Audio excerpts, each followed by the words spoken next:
Salam möhtərəm dostlar. Bugünkü söhbətim yenə panik atak haqqındadır. Psixologiyada belə bir termin var, qorxunun qorxusu. Panik atakın ən məhvedici tərəfi məhz budur. Adam artıq panik atakdan qorxmur. Panikin nə vaxt gələcəyindən artıq qorxmağa başlayır. Bu daimi bir gözləmə vəziyyəti, gərginlik yaradır, stresə səbəb olur. Panik atak barədə sadəcə fikirləşəndə belə beyin ayaman təhlükə var siqnalını verir. Ürək döyüntüsü sürətlənir. Təzyiq qalxır.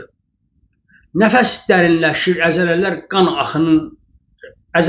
qan axını artır, həzm prosesi dayanır. Əslində bu beynin bədəni təhlükədən qoruma cəhdidir. Beyin bizim fikrimizdən keçənləri gerçək hesab edir. Simpatik sinir sistemi buna görə hərəkətə keçir.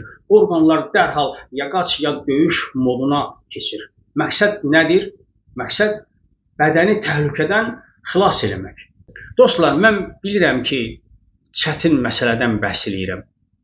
Məsələn, deyirəm ki, bizim beynimizdən, fikrimizdən keçənləri beynimiz gerçək hesab eləyir. Əvvəla bu mənim fikrim deyil. Aparılan elmi təcrübələrin, tədqiqatların nəticəsidir. İkincisi də bunu deyim ki, bu dediklərimi bir ən sadə dildə sizin üçün şərh edəcəyəm. Bu kitablara baxın. Bunların hamısını özümü müalicə etmək üçün oxudum.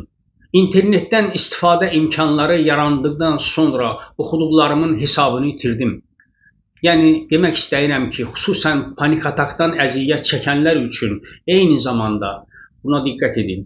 Həyatın digər sahələrində də uğur qazanmaq istəyənlər üçün bu məsələnin mahiyyətini izah edə biləcək qədər oxumuşam, öyrənmişəm.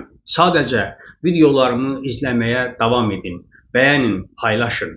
Addım-addım bu işin sirrini sizin üçün açacağım. İndi dönək qorxudan, özümü təriflədim yetərincə. İndi dönək qorxudan qorxmaq mövzusuna. Bu nə deməkdir? Məsələnin qəribə tərəfi budur ki, biz qorxu ilə mübarizə etdikcə əslində ona enerji veririk, güc veririk. Yəni siz hər dəfə qorxma deyəndə özünüzə biraz sıxılırsınız, nə qədər olmaya baxma, qorxursan axı, sanki qorxursan, bax qorxma deyirsən özünə. Əslində beyninizə bu çox təhlükəli, bir əhəmiyyətli bir şeydir, ehtiyatlı ol siqnalı verirsiniz. Yəni bunu fikir verir, fikir beyinə bu siqnalı verir. Bunun elmi izahı belədir. Siz qorxduğunuz bir halı xatırladıqda amigdala bu beynin bir hissəciyidir. Yəni beyindəki emosional mərkəzi aktivləşdirirsiniz. O da hipotalamus deyilən bir mərkəzə siqnal göndərir. Hipotalamus adlanan bu beyin orqanının əsas funksiyası bədən temperaturu, aclıq, susuzluq, yuxu, cinsi istək, ürək döyüntüsü, qan təzyiqi, yəni bu kimi bir sıra həyatı əhəmiyyətli funksiyaları tənzimləyən bir orqandır. Demək, istər reallıqda, istərsə də sadəcə xəyalımızda təhlükə hiss etdikdə simpatik sistem işə düşür. Görünür, bu qədim dədə-babalarımızdan bizdə qalmış bir şeydir. Yəni, onlar milyon illərcə bu döyüş-qaç vəziyyətində yaşamışlar. Həqiqətən, o tərəfdən bəri bizə gəlir. Yəni, sadəcə xəyalımızdan keçən qorxu hissi simpatik sinir sistemini hərəkətə gətirir. Beynimiz hazır ol komandası verir. Dərhal qana çoxlu adrenalin ifraz olunur. Qan təzyiqi yüksəlir, ürək döyüntüsü, tənəffüs sürətlənir. Bu, autosimpatik reaksiya adlanır. Yəni, bədəni idarə edən avtomatik sistem işə düşür. Beyin üçün fərqi yoxdur. Bir hadisə baş verdi və yaxud baş verə bilər. Hər iki halda mübarizə mexanizmi işə düşür. Elə ki, qorxu hissi yaranır, siz tezliklə bu narahatlıqdan qurtulmaq istəyirsiniz. Müxtəlif tədbirlərə əl atır. Məsələn, təzyiqin qalxıbsa, dərhal bir təzyiq dərmanı qəbul edirsən. Yanlışın ən böyüyü məhz elə burada başlanır. Bir saat sonra təzyiq çox düşür, bu dəfə qalırsan, ya duzlu ayran iç, kofe iç ki, təzyiqin bərpa olunsun. Burada çarə sayılan şey dönür olur nə? Problem.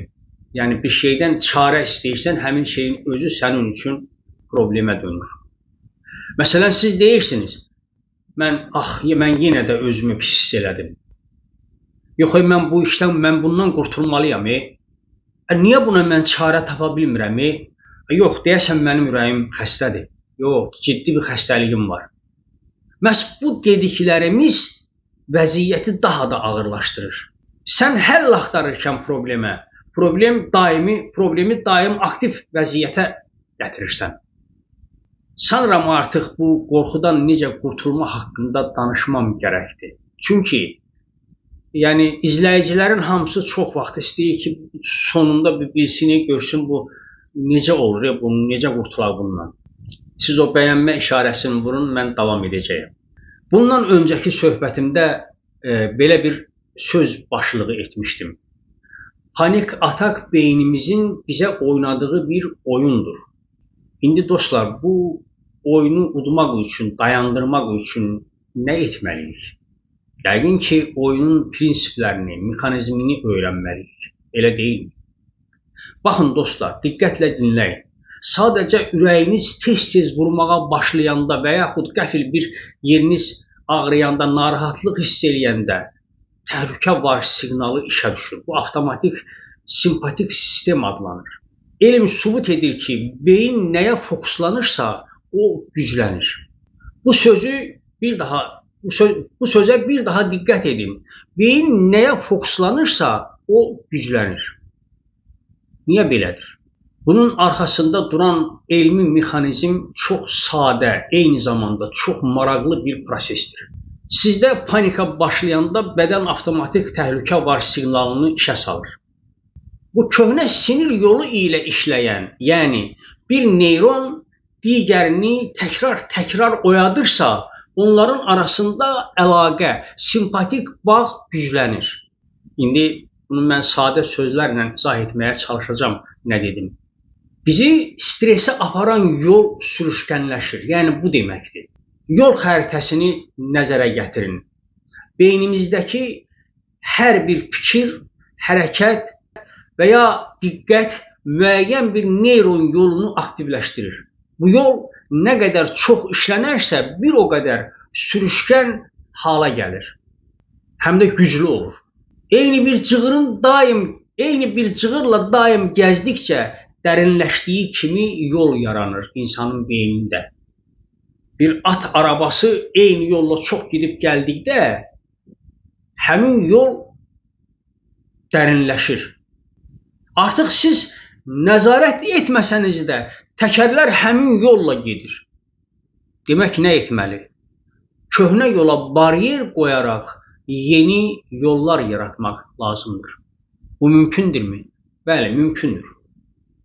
Keçən söhbətimdə bu barədə dedim, insan beynində 80 yaşında da dəyişiklik ola bilinir. Bu sonuncu cümlə bir çox psixi və qeyri xəstəliklərdən xilas olmağın düsturudur, qaydasıdır. Yəni, eyni zamanda panik atakdan necə xilas olum sualının cavabı məhz budur. Köhnə yola baryer qoy, yeni yollar yarat. Beynində səni qorxuya salan yolu bağla. Bunlar çox sadə bir fikir kimi səslənir. Əlbəttə bilirəm, amma məsələ bundadır ki, uzun, sağlam həyata aparan yolu yaratmaq bizim öz əlimizdədir. Dostlar, növbəti söhbətimdə həyəcan zamanı özünü necə sakitləşdirmək haqqında, texnikası haqqında danışacağam. Sonradək izləyənlər üçün xüsusən təşəkkür edirəm. Kanala abunə olun, paylaşın, sağlıqla, Allah amanında qalın.